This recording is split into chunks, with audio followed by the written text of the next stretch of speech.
चार्टा जगह एका अच्छी ए प्रयागराज माने कोटा इलाहाबाद नुआ ना हूँ प्रयागराज आग इलाहाबाद बोली कहूँ तार ना गोटे कहले प्रयागराज एमाने कौन कर नाम चेंज कर रंग चेंज कर आउ किसी चेंज प्रभु को महान नाम धन्यवाद से गोटे सुंदर प्रकाश देते सानिध्य मध्य आसवाई से प्रभु को धन्यवाद दिए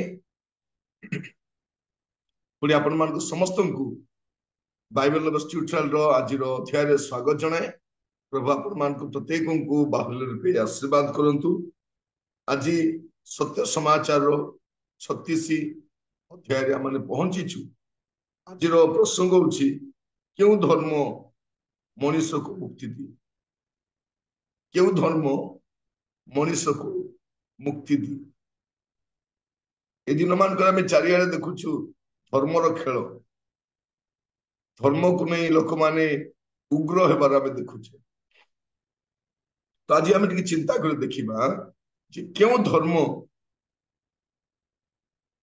मनीष को मुक्ति दिए गोटे प्रश्न खेल चिंता करने विवेचना करने आलोचना करने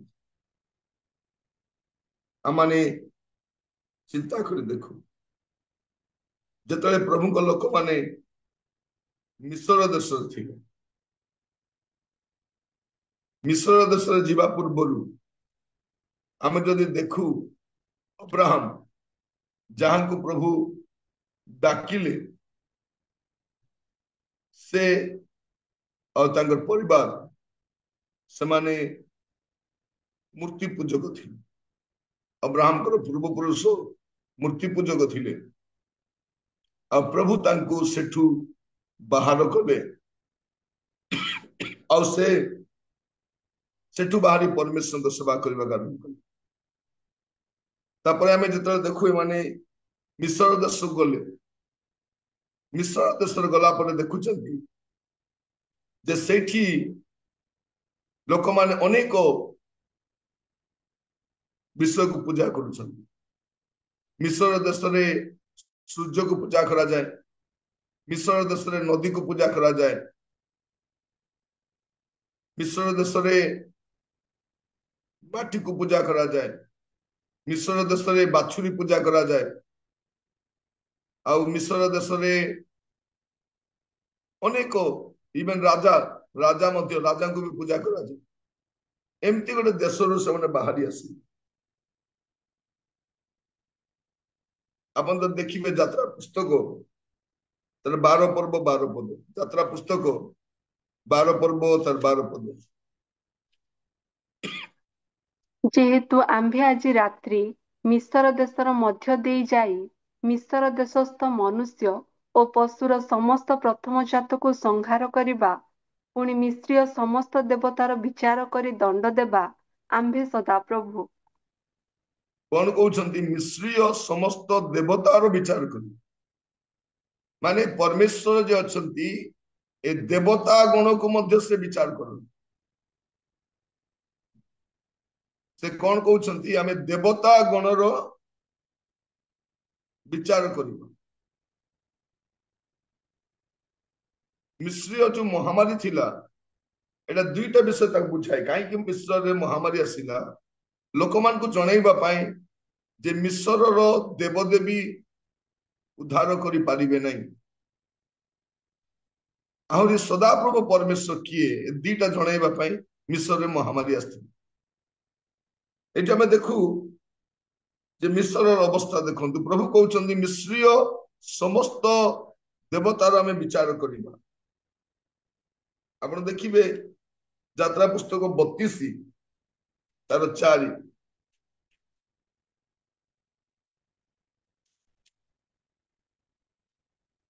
से सेमानक हस्तरु ताहा नेई शिल्पास्ତରେ छांत प्रस्तुत करी एक ढला बाछुरी निर्माण कले तहु लोकमाने कहिले हे इस्राएल जेउ देवता तुमको मिस्र देशरु बाहर करी आनिले से एही जो लोक माने मिस्र एमास तो बाहरी आस्थिले क्यों माने बाहरी थिले मिश्रित जनता अनेक लोक समस्त बाहरी आस्थिले से माने जेहेतु बाछुरी पूजा करंती ଏମାନେ କଣ କଲେ ଉପରେ ଯଦି ଦେଖିବେ ସବୁ ସୁନା ଗହଣା ଯାହା ଆଣିଥିଲେ ମିଶରରୁ ସେ ସବୁ ସୁନା ଗହଣା କାଢିକି ବାଛୁରୀ ଗୋଟେ ବନେଇଲେ। ଥରେ ମିଶରର ଗୋଟେ ଓକିଲ ଇସ୍ରାଏଲ ଉପରେ କେସ୍ କରିଥିଲେ, ତୁମ ଲୋକମାନେ ଆମ ଦେଶରୁ ଗଲାବେଳେ ଏଠିକାର ଏତିକି ଏତିକି କ୍ୱିଣ୍ଟାଲ କେତେ ହଜାର କ୍ୱିଣ୍ଟାଲ ସୁନା ନେଇକି ଯାଇଛନ୍ତି, ସବୁ ଫେରେଇ ଦିଅ ବୋଲି। ଏପଟେ ଗୋଟେ ଓକିଲ କହୁଛି ଯାହା ସୁନା ଗହଣା ଆଣିଥିଲୁ ରାସ୍ତାରେ ବାଛୁରୀ ବନେଇଲୁ, ଆହୁରି ଏତେ ଲୋକ ଆମର ମରିଗଲେ, ସେ ମଲା ଲୋକ ହିସାବ କିଏ ଦେବ ବୋଲି। ପ୍ରଭୁ ଏମାନଙ୍କୁ ଆଶୀର୍ବାଦ କଲେ। ଏମାନେ କଣ କରୁଛନ୍ତି ବାଛୁରୀ ବନେଇକି ପୂଜା କରୁଛନ୍ତି। ତାପରେ ଆପଣ ଦେଖିବେ 6 ପଦ। ସେ ଲୋକମାନେ ଆର ଦିନ ପ୍ରଭାତରେ ଉଠି ହୋମ ବଳି ଉତ୍ସର୍ଗ କଲେ ଓ ମଙ୍ଗଳାର୍ଥକ ବଳି ନୈବେଦ୍ୟ ଆଣିଲେ। ତହୁଁ ଲୋକମାନେ ଭୋଜନ ପାନ କରିବାକୁ ବସିଲେ, ଏ ଉତ୍ତାରେ ଲୀଳା କରିବାକୁ ଉଠିଲେ। ମୂର୍ତ୍ତି ପୂଜା କଲେ କଣ ହୁଏ? ପ୍ରଥମରେ ଲୋକ ବଳି ଉତ୍ସର୍ଗ କରିବେ, ତାପରେ ନୈବେଦ୍ୟ ଆଣିବେ, ତାପରେ ଭୋଜନ ପାନ କରିବେ, ତାପରେ ଲୀଳା କରିବେ। ଲୀଳା ହେଲା କଣ ହୁଏ? ଲୀଳା ହୁଏ। ଏମାନେ ବି ଦେଖିଛନ୍ତି ସେଠି ମିଶରରେ ଯେମିତି ଲୀଳା ହୁଏ, ଏମାନେ ବି ଲୀଳା କଲେ। ତାପରେ କଣ ହେଲେ ଆମେ ଜାଣିଛୁ। ତାପରେ କଣ ହେଲେ ଲୀଳା କଲେ ଆପଣ ଦେଖିବେ ପ୍ରଥମ କରନ୍ତୀୟ 10 ପର୍ବରେ ପାଉଲ ପୁଣି ଥରେ ମନେ ପକାଇ ଦଉଛନ୍ତି ମଣ୍ଡଳୀକୁ। ପ୍ରଥମ କରନ୍ତୀୟ 10 ପର୍ବ ତାର 7 ଆଉ 8 ପଦ।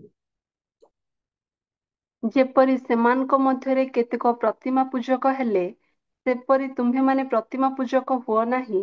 ଯେପରି ଲେଖା ଅଛି, ଲୋକମାନେ ଭୋଜନ ପାନ କରିବାକୁ ବସିଲେ ଆଉ ନୃତ୍ୟ କରିବାକୁ ଉଠିଲେ। ଯେପରି ସେମାନଙ୍କ ମଧ୍ୟରେ କେତେକ ବ୍ୟଭିଚାର କରି ଏକ ଦିନରେ 23,000 ମରିଗଲେ, ସେପରି ଆମ୍ଭେମାନେ ବ୍ୟଭିଚାର ନ କରୁ। ବ୍ୟଭିଚାର ମାନେ କଣ? ଯେ ପରମେଶ୍ୱର ଥିବା ସତ୍ତ୍ୱେ ଆଉ ଗୋଟେ ପ୍ରଭୁକୁ ସେବା କରିବେ। ଦିଟା ପ୍ରଭୁ ସେବା କରିବା ମାନେ କଣ?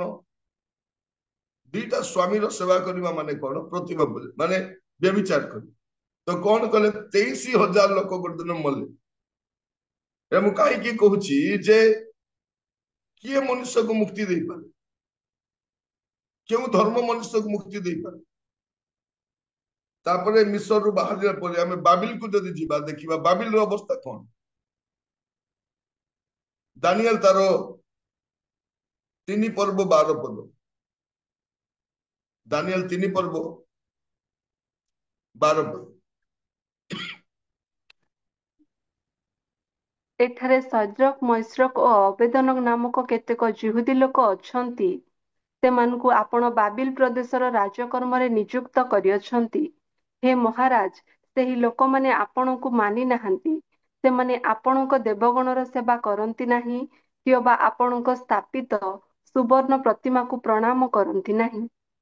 ଏଠି ବି ଆମେ ଦେଖୁଛୁ ବାବିଲରେ, ମିଶରରେ ଦେଖିଲୁ, ଏବେ ବାବିଲରେ ଦେଖୁଛୁ କଣ? ବାବିଲରେ ମଧ୍ୟ ସେମାନେ ଦେବଗଣର ସେବା କରନ୍ତି, ସୁବର୍ଣ୍ଣ ପ୍ରତିମାକୁ ପ୍ରଣାମ କରନ୍ତି। ତାପରେ ଆପଣ ଦେଖିବେ 15 ପଦ।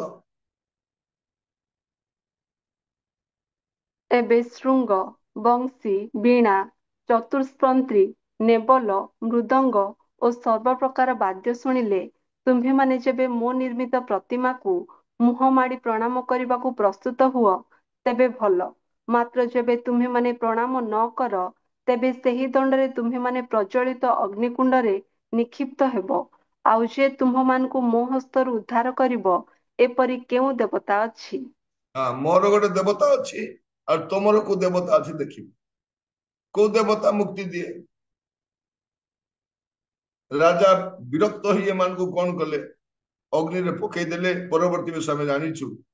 ଏ 3 ଜଣ ସହିତ ଚତୁର୍ଥ ବ୍ୟକ୍ତି ଠିଆ ହେଇଛନ୍ତି, ସେ ହଉଛନ୍ତି ପରମେଶ୍ୱରଙ୍କ ପୁତ୍ର। ଆପଣ ପଢିବେ 25 ପଦ। ରାଜା ଉତ୍ତର କରି କହିଲା, ଦେଖ, ମୁଁ ଅଗ୍ନି ମଧ୍ୟରେ ଗମନ କରିବାର 4 ମୁକ୍ତ ଲୋକ ଦେଖୁଅଛି, ଓ ସେମାନଙ୍କର କୌଣସି କ୍ଷତି ହୋଇନାହିଁ। ପୁଣି ଚତୁର୍ଥ ଲୋକର ମୂର୍ତ୍ତି ପରମେଶ୍ୱରଙ୍କ ପୁତ୍ର ସଦୃଶ୍ୟ। କିଏ ଆସି ପହଞ୍ଚିଛନ୍ତି? ପ୍ରଭୁ ଯୀଶୁ ଖ୍ରୀଷ୍ଟ ଆସି ପହଞ୍ଚିଛନ୍ତି। କେଉଁ ଧର୍ମ ମଣିଷକୁ ମୁକ୍ତି ଦିଏ? ତାପରେ ଆପଣ ଦେଖିବେ ଦାନିଏଲ ତାର 6 ପର୍ବ 7 ପଦ। ରାଜ୍ୟର ଅଧ୍ୟକ୍ଷଗଣ, ରାଜପ୍ରତିନିଧିଗଣ ଓ କ୍ଷିତିପାଳଗଣ, ମନ୍ତ୍ରୀ ଓ ଦେଶାଧ୍ୟକ୍ଷଗଣ ସମସ୍ତେ ଏକତ୍ର ମନ୍ତ୍ରଣା କରି ଏପରି ଏକ ରାଜାଜ୍ଞା ଓ ଦୃଢ଼ ନିଷେଧ ବିଧି ସ୍ଥାପନ କରିବାକୁ ବିଚାର କରିଅଛନ୍ତି ଯେ ଯଦି କେହି 30 ଦିନ ପର୍ଯ୍ୟନ୍ତ ମହାରାଜାଙ୍କ ବିନା କୌଣସି ଦେବତା କି ଅବା ମନୁଷ୍ୟର ନିକଟରେ ପ୍ରାର୍ଥନା କରିବ, ସେ ସିଂହମାନଙ୍କ ଗର୍ତ୍ତରେ ନିକ୍ଷିପ୍ତ ହେବ। ମାନେ ମହାରାଜାଙ୍କ ବିନା କୌଣସି ଦେବତା କିମ୍ବା ମନୁଷ୍ୟର ନିକଟରେ ପ୍ରାର୍ଥନା କରିବ, ସେ ସିଂହ ମାନଙ୍କର ଗର୍ତ୍ତରେ ନିକ୍ଷିପ୍ତ ହେବ।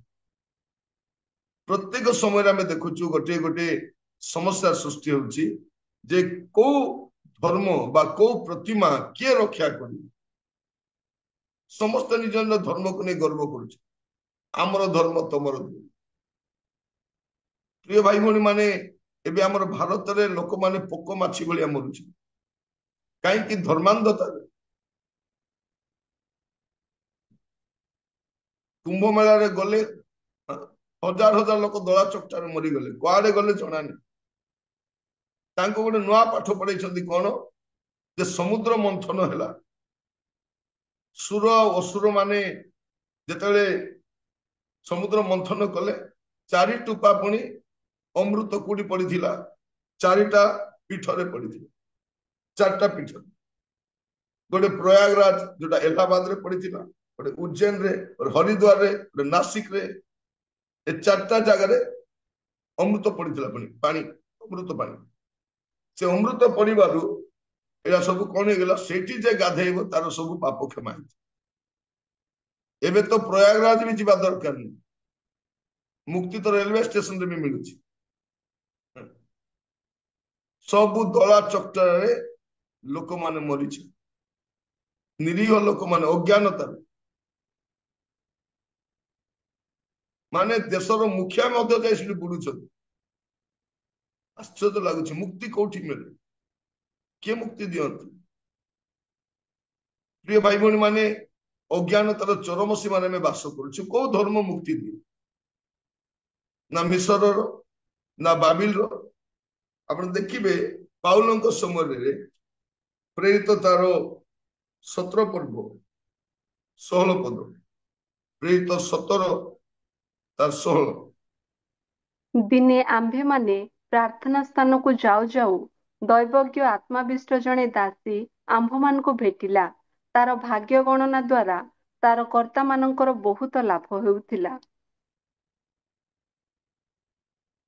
17ର 16, 17ର 16 ପଢନ୍ତୁ। ଆଥିନିରେ ପାଉଲ ସେମାନଙ୍କ ଅପେକ୍ଷାରେ ଥିବା ସମୟରେ ସେହି ନଗରକୁ ପ୍ରତିମାରେ ପରିପୂର୍ଣ୍ଣ ଦେଖି ତାଙ୍କ ଆତ୍ମା ଉତ୍ତପ୍ତ ହୋଇ ଉଠିଲା। ଦେଖନ୍ତୁ, ଆଥିନିରେ ସେ ନଗର ଯାକ ଖାଲି ପ୍ରତିମାରେ ପରିପୂର୍ଣ୍ଣ। ଆମର ଭୁବନେଶ୍ୱରକୁ ମଧ୍ୟ କୁହନ୍ତି କଣ? ଟେମ୍ପଲ ସିଟି, ମନ୍ଦିର ମାଳିନୀ ସହର। ଏବେ ଗଳି ଗଳି, ରାସ୍ତା ଘାଟ, ପାହାଡ ପର୍ବତ, ନଦୀ ନାଳ, ଯୋଉଠି ଦେଖିଲେ, ଚାରିଆଡେ ଦେଖିବେ ଖ୍ରୀଷ୍ଟିଆନ ମାନଙ୍କର ଚର୍ଚ୍ଚ ଭଙ୍ଗା ଯାଉଛି। ଚର୍ଚ୍ଚ ବାନ୍ଧିବା ପାଇଁ ଟିକେ ପଟା ଜାଗା ଦରକାର, କିନ୍ତୁ ମନ୍ଦିର ବନାଇବା ପାଇଁ ପଟା ନାହିଁ। ପୁରା ଦେଶ ତାଙ୍କର, ଯୋଉଠି ଚାହିଁବେ ପାହାଡ ପର୍ବତ ଦେଖିବେ, କୋଉଠି ଖାଲି ନାହିଁ। ବଡ ବଡ ପ୍ରତିମାରେ ପରିପୂର୍ଣ୍ଣ, ଲୋକ ଯାଉଛନ୍ତି ଆସୁଛନ୍ତି। ଏଇ ବର୍ଷ ତ ଅଧିକ ହେଇଗଲା, ଲୋକ ଦଳା ଚକଟାରେ ମରୁଛନ୍ତି। କାହିଁକି? ଏମାନଙ୍କୁ ପଣ୍ଡିତ ମାନେ କହୁଛନ୍ତି ସେଇଠି ଯାଇ ବୁଡିବ ଯଦି ତମର ସବୁ ପାପ କ୍ଷମା ହେଇଯିବ। ତେଣୁ ସମସ୍ତେ ପାପ କ୍ଷମା କରିବା ପାଇଁ ଯାଉଛନ୍ତି। ଏ ମନ୍ତ୍ରୀ ମାନେ ମଧ୍ୟ ଯୋଉ ଦୁର୍ନୀତି, ଭ୍ରଷ୍ଟାଚାର, କୁକର୍ମ କରିଛନ୍ତି, ଏମାନେ ବି ବୁଡୁଛନ୍ତି। ଏ ଫିଲ୍ମ ଷ୍ଟାର ମାନେ, ସେମାନେ ଯାଇ ବୁଡୁଛନ୍ତି। ଏ ଖଟିକିଆ ମାନେ କଣ କଣ ପାପ କରୁଛନ୍ତି, ଗରିବ ଲୋକ, ଏମାନେ ବି ଯାଇ ବୁଡୁଛନ୍ତି। ପ୍ରିୟ ଭାଇ ଭଉଣୀ ମାନେ, କେଉଁ ଧର୍ମ ମନୁଷ୍ୟକୁ ମୁକ୍ତି ଦିଏ? କୋଉ ପ୍ରତିମା ମୁକ୍ତି ଦିଏ? ଦୁଃଖ ଲାଗେ ଭାଇ ଭଉଣୀ ମାନେ। ମୁଁ କାହାକୁ ବଚସା କରୁନାହିଁ, ସମାଲୋଚନା କରୁନାହିଁ, ମୋ ହୃଦୟ କାନ୍ଦୁଛି ଦିନ ମାନ। କଣ କରିବୁ ପ୍ରଭୁ, ଆମେ କଣ କରିବୁ?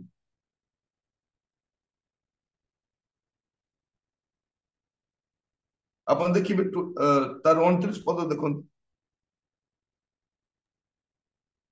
ତେବେ ଆମ୍ଭେମାନେ ଈଶ୍ୱରଙ୍କର ବଂଶ ହେବାରୁ ଈଶ୍ୱରଙ୍କ ସ୍ୱରୂପକୁ ମନୁଷ୍ୟର ଶିଳ୍ପ ଓ କଳ୍ପନା ଅନୁସାରେ ଖୋଦିତ ସ୍ୱର୍ଣ୍ଣ କି ରୌପ୍ୟ କି ପ୍ରସ୍ତର ତୁଲ୍ୟ ଜ୍ଞାନ କରିବା ଆମ୍ଭମାନଙ୍କର ଉଚିତ ନୁହେଁ। ଈଶ୍ୱର କଣ ସୁନାର ଦେବତା, ନା କାଠର, ନା ମାଟିର ଦେବତା? ଈଶ୍ୱରଙ୍କୁ ଆମେ ସେମିତି ଜ୍ଞାନ କରିବା ଉଚିତ ନୁହେଁ। ମୋର ପ୍ରିୟ ଭାଇ ଭଉଣୀ ମାନେ, ତେବେ କେଉଁ ଧର୍ମ ଆମକୁ ମୁକ୍ତି ଦେଇଥାଏ? ଆପଣ ଦେଖିବେ ଯିଶାୟ ଭବିଷ୍ୟତ ବକ୍ତାଙ୍କ ପୁସ୍ତକ ତାର 45 ତାର 20, ଯିଶାୟ 45:20। ହେ ନାନା ଗୋଷ୍ଠୀ ମଧ୍ୟରୁ ରକ୍ଷାପ୍ରାପ୍ତ ଲୋକମାନେ, ତୁମ୍ଭେମାନେ ଏକତ୍ର ହୋଇ ଆସ, ଏକ ସଙ୍ଗେ ନିକଟକୁ ଆସ, ଯେଉଁମାନେ ଆପଣାମାନଙ୍କ ଖୋଦିତ ପ୍ରତିମାର କାଷ୍ଠ ବହି ବୁଲନ୍ତି ଓ ପରିତ୍ରାଣ କରିବାକୁ ଅସମର୍ଥ ଦେବତା ନିକଟରେ ପ୍ରାର୍ଥନା କରନ୍ତି, ସେମାନଙ୍କର କିଛି ଜ୍ଞାନ ନାହିଁ। କଣ ଲେଖାଯାଉଛି? ଯେଉଁମାନେ ହେ ନାନା ଗୋଷ୍ଠୀ ମଧ୍ୟରୁ ରକ୍ଷାପ୍ରାପ୍ତ ଲୋକମାନେ, ତୁମାନେ ଏକତ୍ର ହୋଇ ଆସ, ଏକ ସଙ୍ଗେ ନିକଟକୁ ଆସ, ଯେଉଁମାନେ ଆପଣା ମାନଙ୍କ ଖୋଦିତ ପ୍ରତିମାର କାଷ୍ଠ, କୋଉଟା ଯୋଉ କାଠକୁ ନେଇ ପ୍ରତିମା ବନେଇଥିଲେ, ସେ କାଠକୁ ବହି ବୁଲନ୍ତି ଓ ପରିତ୍ରାଣ କରିବାକୁ ଅସମର୍ଥ, ମୁକ୍ତି ଦେବାକୁ, ପାପ କ୍ଷମା ଦେବାକୁ ଅସମର୍ଥ ଦେବତା ନିକଟରେ ପ୍ରାର୍ଥନା କରନ୍ତି, ସେମାନଙ୍କର କିଛି ଜ୍ଞାନ ନାହିଁ। ତାପରେ 22 ପଦ ପଢିବେ। ହେ ପୃଥିବୀର ପ୍ରାନ୍ତସ୍ଥ ସମସ୍ତେ, ତୁମ୍ଭେମାନେ ଆମ୍ଭ ପ୍ରତି ଅନାଇ ପରିତ୍ରାଣ ପ୍ରାପ୍ତ ହୁଅ, କାରଣ ଆମ୍ଭେ ପରମେଶ୍ୱର, ଆମ୍ଭ ଛଡା ଦ୍ୱିତୀୟ ନାହିଁ। ପ୍ରଭୁ ବାରମ୍ବାର କହୁଛନ୍ତି, ସେଇଥିପାଇଁ ବାଇବଲ ପଢିବା ପାଇଁ ମନା କରାଯାଏ ଦେଶରେ। ବାଇବଲ ଯଦି ପଢିଦବ, ସେ ଆଉ ପ୍ରତିମା ପୂଜା କରିବ ନାହିଁ।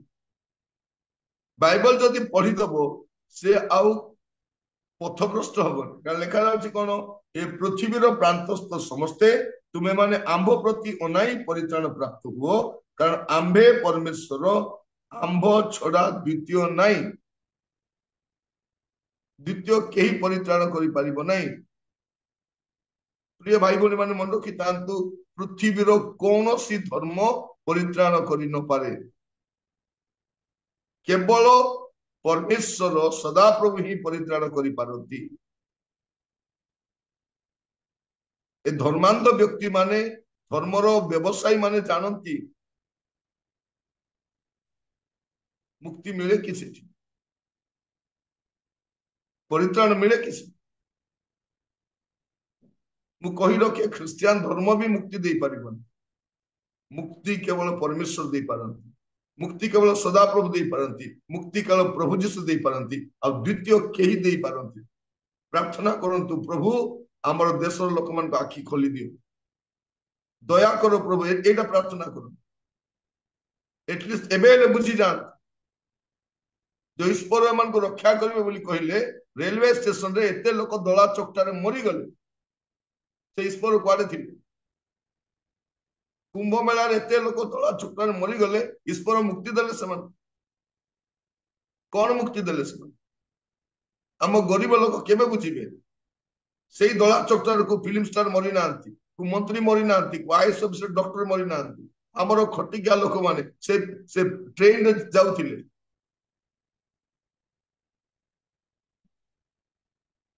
ଜେନେରାଲ କମ୍ପାର୍ଟମେଣ୍ଟ, ଏତେ ଭିଡ ଲୋକମାନେ ଦଳି ଦଳି ମରାଇ ଦେଇଛନ୍ତି, ମୁକ୍ତି ପାଇବାକୁ ଯାଉଛି। ଏତେ ବି କଣ, କାହାକୁ ଫରକ ପଡୁନି, କାହାକୁ କିଛି ଫରକ ପଡୁନାହିଁ। ପ୍ରାର୍ଥନା କର, ପ୍ରଭୁ ଏମାନଙ୍କ ଚକ୍ଷୁ ଖୋଲ, ଏମାନେ କେମିତି ଜାଣିବେ କୋଉ ଧର୍ମ ମୁକ୍ତି ଦେବ? ଯାହାର ବ୍ୟବସାୟ ସେ ଚଲେଇଛି, ए लंगला बाबा माने मुक्ति देबे ना कंटारे सहित बाबा ना हाथ टेकु बाबा ना सुना पिंधिबा बाबा किए मुक्ति देबे एमाने हमको रास्ता देखेइबे गंजे खाई की जो अवस्था बुलुछन ए महिला मान देहरे ड्रेस भी नहीं एमान को कहबो तुमे साध्वी एबे गोटे फिल्म स्टार से पुणी मंडलेश्वर हो जाइछन माने गोटे मंडलर ईश्वर महामंडलेश्वर फिल्म कले देहरे कपड़ा नथिला एबे से लोक आसी महामंडलेश्वर माने लोक मानकर अज्ञानतार भी सीमा रहिबा आमर देश अज्ञानतार चरम सीमा रे अछि प्रार्थना करंतु प्रभु मते घर दियो टंका दियो चाकरी दियो स्वास्थ्य दियो नहीं प्रभु मत देश को रक्षा करो देश को रक्षा करो प्रभु गोटे आड़े मंत्री मान लुंठन कर गोटे आड़े बाबा मान लुंठन कर देश लोक मैंने पूरा धर्मांत हो बुलून केमती रक्षा पाइबे मु भी जानी प्रार्थना करू किए रक्षा करू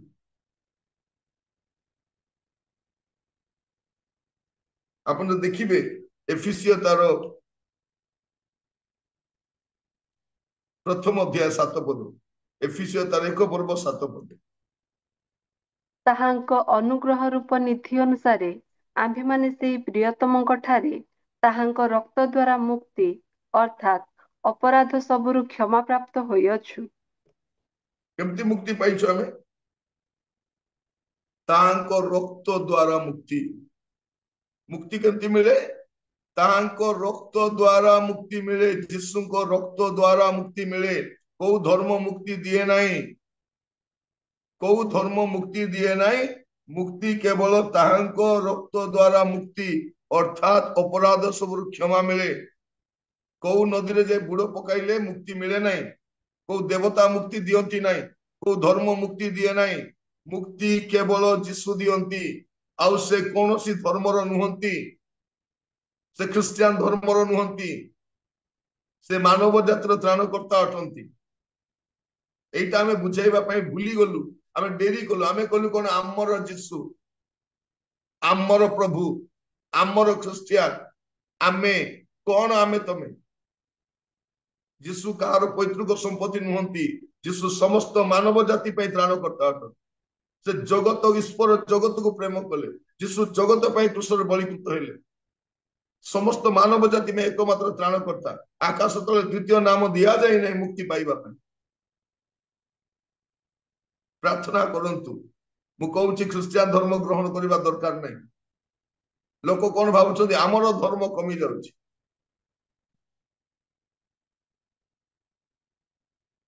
एबे आदिवासी मानकर धर्म को रक्षा करबा पई ब्राह्मण माने बाहरी छन कोन पई आदिवासी माने बाहर ना कोन पई एमाने भलो पड़ले से कष्ट होछि समनकर कमी जाउछि एपटे मंत्री और बाबा मिसी चंदी मंत्री और बाबा कौन है बाबा तो मंत्री हो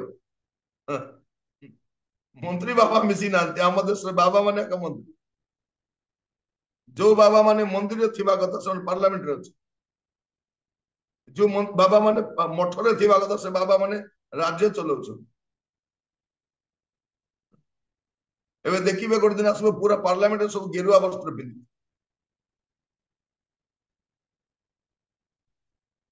एबे हिंदू धर्मर पुरोधा जने कहउतिले कोन बोली करी तुमे लुगापटा पिंधिबो नै खाली टावल पिंधिबो गामछा गुडे गुडे ए पैंट शर्ट विदेशी ड्रेस टा सब काढी दियो तुमे कोन करबो टावल गुडे गामछा गुडे बांधी की थिबो केते ज्ञानर कथा देखो इंग्लिश पढ़िबो नै प्रिय माने हम देश रे एबे इंग्लिश और विदेशी धर्म नै इंग्लिश आमर इंग्लिश विदेशी भाषा के बे विदेशी भाषा नहीं सकाल उठले गुड मॉर्निंग आमे कहूँ टमाटो सरीगला बोली कहूँ टमाटो ओडिया नहीं टमाटो हिंदी नहीं माने जलजोग हैला किए जलजोग बोली कहूँ ब्रेकफास्ट कल ना नहीं बोली पचार माने थरे गोटे मोर सांग गोटे चुटी काटिया जाइथिला सेई एरिया रे गोटे दुकान अछि सेठी हेयर कटिंग लिखले ही था केश विन्यास भंडार लिखाई ये घुरी घुरी बुलिला बुलिला पळै आसला से कहला नाई एरिया रे नाई से कहला नाई तो से गली रे गोटे अछि नाई मो खोजिली कोट तो नाई लिखाई नै तापर डाकी कि नेला हेयर कटिंग सैलून में लिखाई नै केश विन्यास भंडार या कहला केश विन्यास बोले कोन प्रिय भाई भनी माने इंग्राजी भाषाटा आम कोर्ट रे चलुची डॉक्टर माने पढुचंती साइंटिस्ट माने पढुचंती हम स्टूडेंट माने पढुचंती सबुटी लिखा होची एटा एबे हम विदेश रे कम इंग्लिश कोंती भारत रो अधिक कोन विदेश रो इंग्लिश ता बुझिए बने हमर इंग्लिश सबुट बेस्ट इंग्लिश वर्ल्ड रो सबुट बेस्ट इंग्लिश इंडिया रे कोआ जाय हमर लोक माने इंग्राजी से इंग्राजी पढी लोक मान साइंटिस्ट हे गले से इंग्राजी पढी कर बेस्ट बही लिखी छन बेस्ट राइटर मन इंग्राजी हमर भारत रे अछि एबे महापुरुष बारी कौन कहउछन इंग्राजी आम पढ़ा ना लुगापटा छाड़ीदबा एवं टावल और गामछा बांधिकी बुल मैंने भावी देखु केमती अज्ञानता चश्मा भी पिंधा कथा ना एटा भी विदेश मानक लेंस किए माने कहवाई गले आम चारिआडू आम अंधकार बास कर धर्म मुक्ति दिए लिखा जाऊँ कौन लिखा जाऊँ ताहांको रक्त द्वारा मुक्ति जीशु को रक्त द्वारा मुक्ति मिले आप देखिए प्रेरित तार सॉरी कलस्य तार 1 पर्व 14 पद कलस्य 1 पर्व 14 पद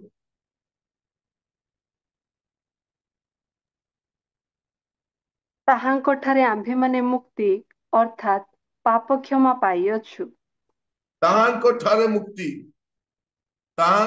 ମୁକ୍ତି ଅର୍ଥାତ୍ ପାପ କ୍ଷମା ପାଇଅଛୁ। ଯୀଶୁଙ୍କ ଠାରେ ମୁକ୍ତି ଅଛି ପାପ କ୍ଷମା ଅଛି।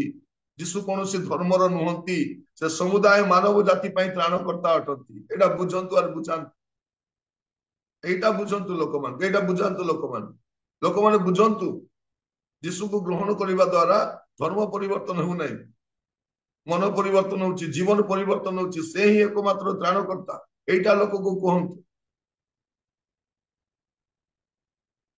आपण देखिबे प्रकाशित वाक्य 7 पर्व 10 पद ସେମାନେ ଉଚ୍ଚ ସ୍ୱରରେ କହୁଅଛନ୍ତି ପରିତ୍ରାଣ ସିଂହାସନ ଉପବିଷ୍ଟ ଆମ୍ଭମାନଙ୍କ ଈଶ୍ୱରଙ୍କର ଓ ମେଷଶାବକଙ୍କର କାର୍ଯ୍ୟ। परित्राण काहन कार्य परित्राण सिंहासन उपविष्ट व्यक्ति आम मान ईश्वरंकर मेष शावकर कार्य परित्राण काहर कार्य परित्राण मनुष्यर कार्य नहीं परित्राण प्रतिमार कार्य नहीं परित्राण को देवतार कार्य नहीं परित्राण आम मान ईश्वरंकर मेष शावकर कार्य रक्त द्वारा ही मुक्ति अच्छी रक्त मेष शावक रक्त एवरी तार 9 पर्व 22 पद एवरी 9 पर्व 22 पद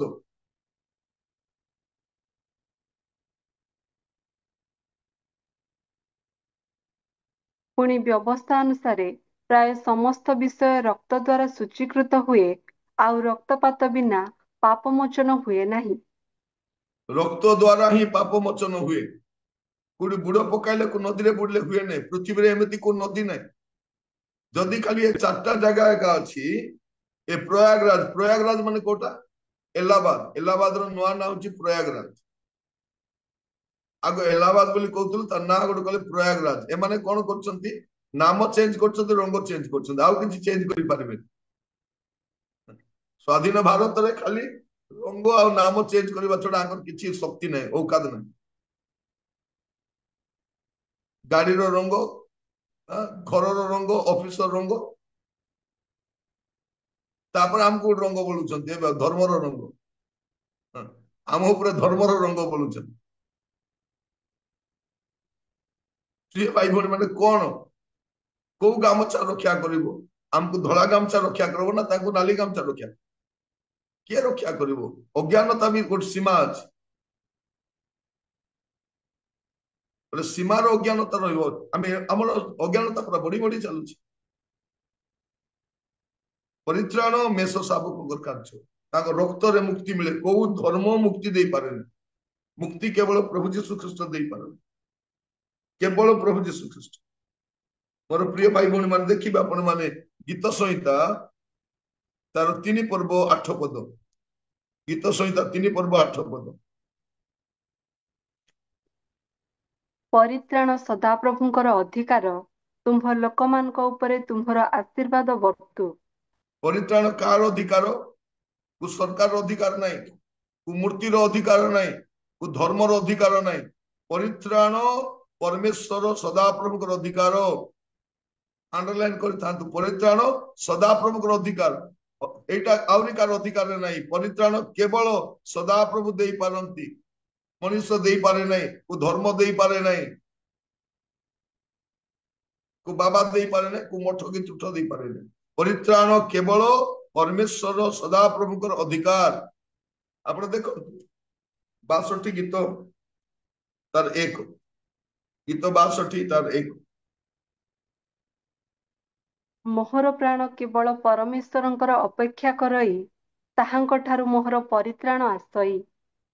ताहांको ठारू मोहर परित्राण आसई ताहांको ठारू आउ कहा ठारू परित्राण नहीं आउ कहा ठारू परित्राण नहीं मोर प्रिय भाई भौणी माने प्रभु आमानकु अनुग्रह करंतु जेपरे आमे बुझी पारिबा जे परित्राण कोठु मिले उद्धार कोठु मिले किए मुक्ति दियंती किए उद्धार करंती एटा जानिबा दरकार नले घांटी चोकटी मरिबा छडा आउ किछि नै लोक माने एते पागल भलिया बुलुचंती धर्मांध ही जाइछंती मारो पीट क्रिश्चियन मान को हानो काटो काहे की कोन पाप करिसंती परित्राण विषय कहउछंती उद्धार विषय कहउछंती फेरी आसो बोली कहउछंती सत्य परमेश्वर को सेवा करो बोली कहउछंती एटा लोक को पसंद यदि आप जुलस पुस्तक देखिए तार 2 अध्याय जुलस तार 2:9 जुलस तार 2 और 9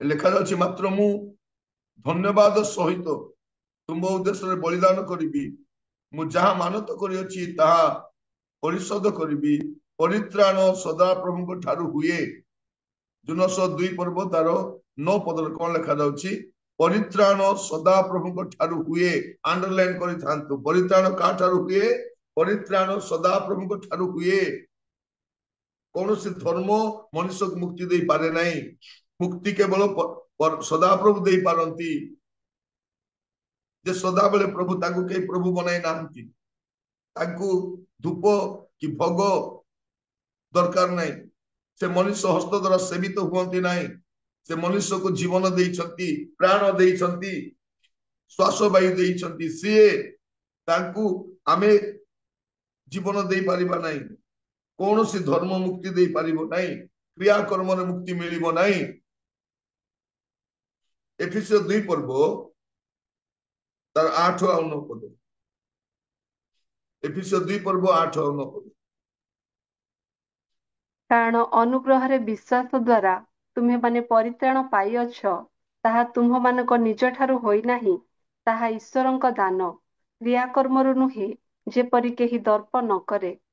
हाँ क्रिया कर्म रे मुक्ति मिले नहीं कौन सी क्रिया कर्म करी आपण मुक्ति पाई परिबे नहीं आपण दर्प करि परिबे नहीं मु एटा कली मते दान देली मु तीर्थ कली मु त्याग कली तपस्या कली साधना कली मुक्ति पाइली मुक्ति सेति मिले नहीं क्रिया कर्म रे मुक्ति मिले नहीं बुझिबा दरकार क्रिश्चियन भी बुझत अण क्रिश्चियन भी बुझत मु को धर्म विरोधी कथा कहू नहीं मु क्रिश्चियन धर्म सपक्ष रे अन्य धर्म विपक्ष रे कहू नहीं क्रिश्चियन मान को भी कहूची क्रिश्चियन हे गली बोली परित्राण पाइबो नहीं यीशु को ग्रहण करंतु को धर्म मुक्ति दे पारिबो नहीं मुक्ति केवल प्रभु यीशु ख्रीष्ट दियंती ताउ से क्रिश्चियन धर्म रो आराध्य देवता क्रिश्चियन धर्म रो प्रतिष्ठाता नुहंती से समस्त को पाए एकमात्र त्राणकर्ता अटे एकमात्र द्वितीय केही ना आंब चढ़ा द्वितीय केही नाही बोली प्रभु कहते आंब को अनाई परित्राण पाओ उष को अनाई परित्राण पाओ से दिन से कहा जाइथिला ମଶା କଣ କରିଥିଲେ? ଗୋଟେ ପିତ୍ତଳର ସର୍ପ ବନେଇ ଲୋକମାନଙ୍କୁ କହିଥିଲେ ଏପଟେ ଅନାଅ, ତେବେ ତୁମେ ରକ୍ଷା ପ୍ରାପ୍ତ ହେବ। ଲୋକମାନେ କହିଲେ ଆମେ ଅନେଇବୁନି, ମଲେ ସବୁ। ନ ଅନେଇଲେ କଣ କ୍ଷତି? ଆପଣ ଦେଖିବେ ଯୌନ ତାର 3 ପର୍ବ,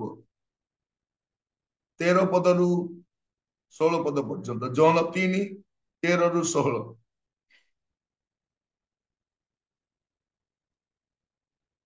ଆଉ ଯେଉଁ ମନୁଷ୍ୟ ପୁତ୍ର ସ୍ୱର୍ଗରୁ ଅବତରଣ କଲେ, ତାହାଙ୍କ ବିନା ଆଉ କେହି ସ୍ୱର୍ଗାରୋହଣ କରିନାହିଁ। ପୁଣି ମୂଷା ଯେ ପ୍ରକାର ପ୍ରାନ୍ତରରେ ସର୍ପକୁ ଊର୍ଦ୍ଧ୍ୱକୁ ଉଠାଇଥିଲେ, ମନୁଷ୍ୟ ପୁତ୍ର ଅବଶ୍ୟ ସେହି ପ୍ରକାର ଊର୍ଦ୍ଧ୍ୱକୁ ଉଠାଯିବେ। କାରଣ ଯେପରି ଯେ କେହି ତାହାଙ୍କଠାରେ ବିଶ୍ୱାସ କରେ, ସେ ଅନନ୍ତ ଜୀବନ ପ୍ରାପ୍ତ ହୁଏ।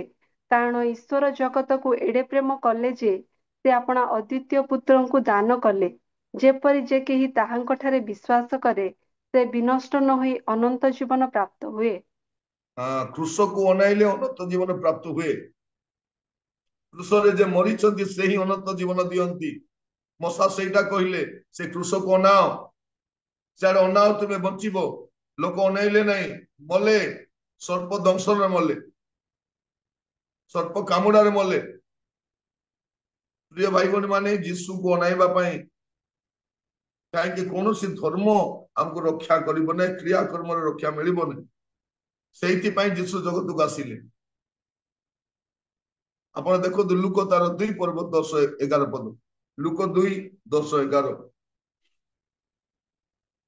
ସେଥିରେ ଦୂତ ସେମାନଙ୍କୁ କହିଲେ, ଭୟ କର ନାହିଁ।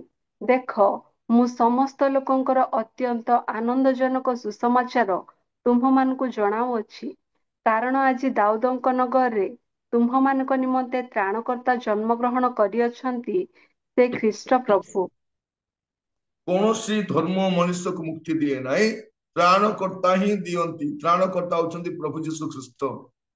ପ୍ରଭୁ ଯୀଶୁ ଖ୍ରୀଷ୍ଟ ତ୍ରାଣକର୍ତ୍ତା ଅଟନ୍ତି। ଆଉ ଯିଏ ତାଙ୍କ ଆଡକୁ ଅନେଇବ ସେ ରକ୍ଷା ପ୍ରାପ୍ତ ହବ। ତ୍ରାଣକର୍ତ୍ତା ସେ ଅଟନ୍ତି। ଆମ ଦେଶରେ ନୂଆ ନୂଆ ପାଠ କଣ? ଜ୍ଞାନ ପାଇଁ ଗୋଟେ ଦେବୀ, ଟଙ୍କା ପାଇଁ ଆଉ ଗୋଟେ ଦେବୀ, ସବୁ ଦେବୀ ଏକା। ଜ୍ଞାନ ଦେବୀ କୋଉଠି? ଖାଲି ଭାରତରେ। ବିଶ୍ୱରେ ସବୁ ଅଜ୍ଞାନ ମାନେ ଅଛନ୍ତି, ହେଲେ ଆମ ଦେଶର ଜ୍ଞାନୀ ମାନେ ଅଛନ୍ତି। କାରଣ ଜ୍ଞାନ ଦେବୀ ଏଠି, ଲକ୍ଷ୍ମୀ ଦେବୀ ବି ଏଠି ଏକା। ବିଦେଶର ସବୁ ଗରିବ ଲୋକମାନେ ଆମେ ଏକା ଧନୀ, କାରଣ ଲକ୍ଷ୍ମୀ ଦେବୀ ଏଠି ଅଛନ୍ତି। ମାନେ ମୁଁ ବୁଝି ପାରୁନାହିଁ, ଏ ଅମୃତ ମଧ୍ୟ ଆମର 4ଟା ଜାଗାରେ ପଡିଲା, ପୃଥିବୀରେ କୋଉଠି ପଡିନାହିଁ।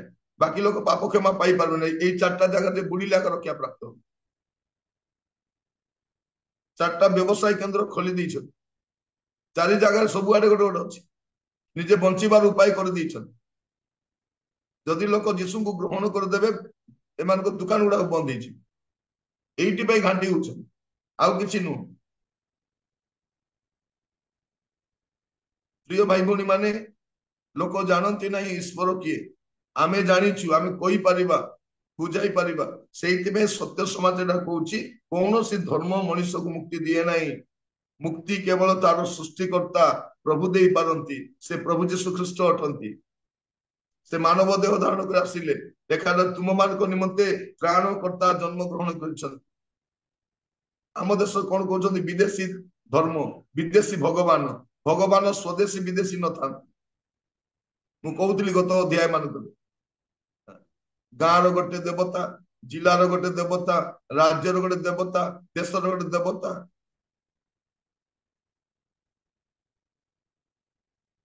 ପ୍ରିୟ ଭାଇ ଭଉଣୀ ମାନେ, କେତେ କୋଟି ଦରକାର ଜଣେ ଲୋକ? ମୁଁ ବୁଝିପାରୁନାହିଁ, ଏତେ ଅଜ୍ଞାନତା କାହିଁକି? ଈଶ୍ୱର ଏକମାତ୍ର ଅଟନ୍ତି, ଆଉ ସେ ଅଦ୍ୱିତୀୟ ଅଟନ୍ତି, ଆଉ ସେ ହିଁ ମୁକ୍ତି ଦେଇପାରନ୍ତି, ଆଉ ମୁକ୍ତି କେହି ଦେଇପାରିବନି। ପ୍ରେରିତ 4 ପର୍ବ 12 ପଦରେ କଣ ଲେଖା ଅଛି? ଆଉ ଥରେ ପଢିବା। ପ୍ରେରିତ 4 ପର୍ବ 12 ପଦ। ତାହାଙ୍କ ଛଡା ଆଉ କାହାଠାରେ ପରିତ୍ରାଣ ନାହିଁ, କାରଣ ଯାହା ଦ୍ୱାରା ଆମ୍ଭମାନଙ୍କୁ ପରିତ୍ରାଣ ପାଇବାକୁ ହେବ, ଆକାଶ ତଳେ ମନୁଷ୍ୟମାନଙ୍କ ମଧ୍ୟରେ ଆଉ କୌଣସି ନାମ ଦିଆଯାଇ ନାହିଁ। ଆଉ କୌଣସି ନାମ ଦିଆଯାଇ ନାହିଁ। କୌଣସି ନାମ, କୌଣସି ନାମ। ସବୁ ଦେଶ ପାଇଁ ଅଲଗା ଅଲଗା ନାମ ନାହିଁ। ସବୁ ଧର୍ମ ପାଇଁ ଅଲଗା ଅଲଗା ନାମ ନାହିଁ, କୌଣସି ନାମ ଦିଆଯାଇ ନାହିଁ ତାଙ୍କ ଛଡା, ଯୀଶୁ ନାମ ଛଡା ଆଉ କୌଣସି ନାମ ଦିଆଯାଇ ନାହିଁ। ଏଇଟା ଆପଣ ବୁଝି ରଖିପାର। କେଉଁ ଧର୍ମ ମଣିଷକୁ ମୁକ୍ତି ଦିଏ? ପୃଥିବୀର କୌଣସି ଧର୍ମ ନାହିଁ, ଏପରିକି ଖ୍ରୀଷ୍ଟିଆନ ଧର୍ମ ବି ମୁକ୍ତି ଦେଇପାରେ ନାହିଁ। ମୁକ୍ତି କେବଳ ପ୍ରଭୁ ଯୀଶୁ ଖ୍ରୀଷ୍ଟ ଦେଇପାରନ୍ତି। ଆଉ ସେ ଖ୍ରୀଷ୍ଟିଆନ ଧର୍ମର ନୁହନ୍ତି, ସେ ସମୁଦାୟ ମାନବ ଜାତି ପାଇଁ ଏକମାତ୍ର ବ୍ୟକ୍ତି ଅଟନ୍ତି ଯେ ପରିତ୍ରାଣ ଦେଇପାରେ। ସାଧୁ ପାଉଲ କଣ କହୁଛନ୍ତି? ପ୍ରଥମ ତିମୋଥୀ ତାର ପ୍ରଥମ ଅଧ୍ୟାୟ 15 ପଦରେ,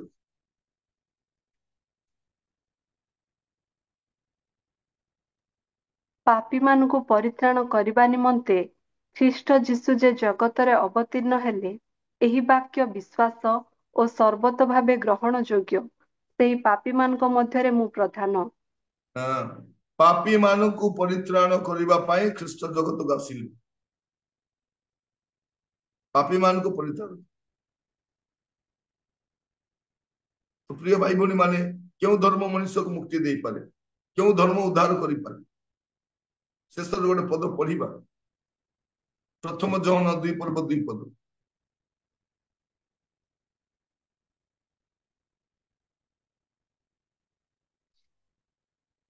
ଆଉ ସେ ଆମ୍ଭମାନଙ୍କ ପାପ ନିମନ୍ତେ, କେବଳ ଆମ୍ଭମାନଙ୍କ ପାପ ନିମନ୍ତେ ନୁହେଁ, ମାତ୍ର ସମସ୍ତ ଜଗତର ପାପ ନିମନ୍ତେ ମଧ୍ୟ ପ୍ରାୟଶ୍ଚିତ ସ୍ୱରୂପ ଅଟନ୍ତି। ପ୍ରଭୁ ଯୀଶୁ ଖ୍ରୀଷ୍ଟ ସମସ୍ତ ଜଗତ ପାଇଁ ପ୍ରାୟଶ୍ଚିତ ସ୍ୱରୂପ ଅଟନ୍ତି। ସମସ୍ତ ଜଗତବାସୀଙ୍କ ପାଇଁ ପ୍ରାୟଶ୍ଚିତ ଅଟନ୍ତି। ମୁକ୍ତି କିଏ ଦେଇପାରନ୍ତି? ମୁକ୍ତି କେବଳ ପ୍ରଭୁ ଯୀଶୁ ଖ୍ରୀଷ୍ଟ ଦେଇପାରନ୍ତି, କୌଣସି ଧର୍ମ ଦେଇପାରେ ନାହିଁ। ଲୋକମାନେ ଭାବୁଛନ୍ତି ଯୀଶୁକୁ ଗ୍ରହଣ କରିବା ମାନେ ଖ୍ରୀଷ୍ଟିଆନ ଧର୍ମ ଗ୍ରହଣ କରିବା। ଖ୍ରୀଷ୍ଟିଆନ ଧର୍ମ ଗ୍ରହଣ କରିବା ନୁହଁ। ଯୀଶୁକୁ ଗ୍ରହଣ କଲେ ଖ୍ରୀଷ୍ଟିଆନ ଧର୍ମ ଗ୍ରହଣ କରିବା ଦରକାର ନାହିଁ। ଆପଣ ଯୀଶୁକୁ ଗ୍ରହଣ କରନ୍ତୁ, ପାପ ସ୍ୱୀକାର କରନ୍ତୁ। এই କ୍ରିୟାକର୍ମ, ଧର୍ମକର୍ମ, ସାଧନା, ତପସ୍ୟା ନାହିଁ। ପ୍ରିୟ ଭାଇ ଭଉଣୀ ମାନେ, ରାତି ପୁରା ମୋ ପାଇଁ ବହୁତ କଷ୍ଟ ଥିଲା। ଲୋକମାନେ ଦଳା ଚକଟାରେ ମରି ଯାଉଛନ୍ତି ମୁକ୍ତି ମିଳିବ ବୋଲି। ଭାବି ଦେଖନ୍ତୁ କି କଷ୍ଟ। ହଜାର ହଜାର ସଂଖ୍ୟାର ଲୋକ, ସେ ଟ୍ରେନରେ ଜାଗା ନାହିଁ, ଷ୍ଟେସନରେ ଜାଗା ନାହିଁ, ପାଦ ପକେଇବାକୁ ଜାଗା ନାହିଁ, ମୁକ୍ତି ମିଳିବ ବୋଲି ଯାଉଛନ୍ତି। ଷ୍ଟେସନରେ ତ ଦଳା ଚକଟାରେ ମରି ଯାଉଛନ୍ତି, ସେଇଠି ଯାଇ ସେଠି ଦଳା ଚକଟାରେ ମରୁଛନ୍ତି। କିଏ ଦାୟିତ୍ୱ ନେବ ଏମାନଙ୍କର? ଏଇଟା ପାଇଁ କିଏ ଦାୟୀ?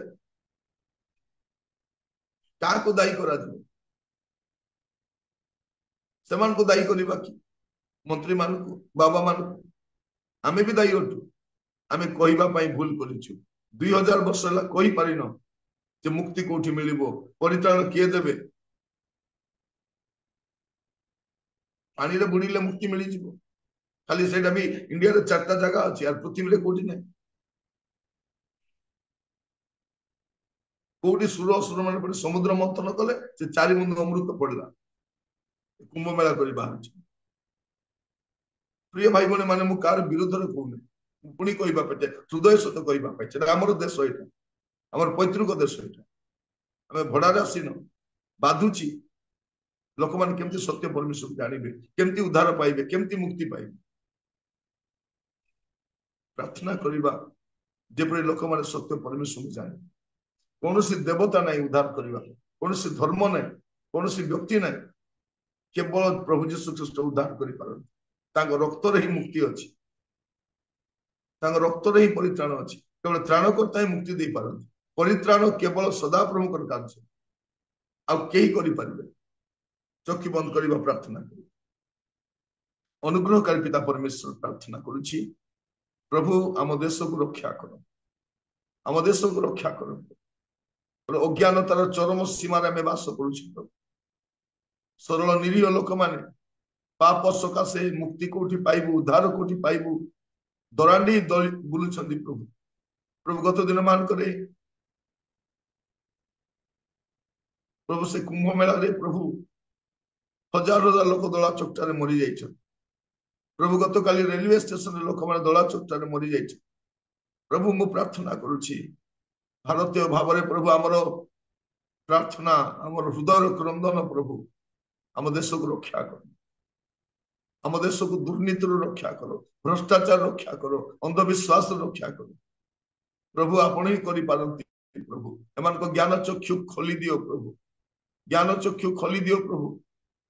ଏ ଆତ୍ମିକ ଅନ୍ଧତ୍ୱରୁ ମୁକ୍ତ କର ବୋଲି ପ୍ରାର୍ଥନା କରୁଛି। ଆମ ଦେଶକୁ ରକ୍ଷା,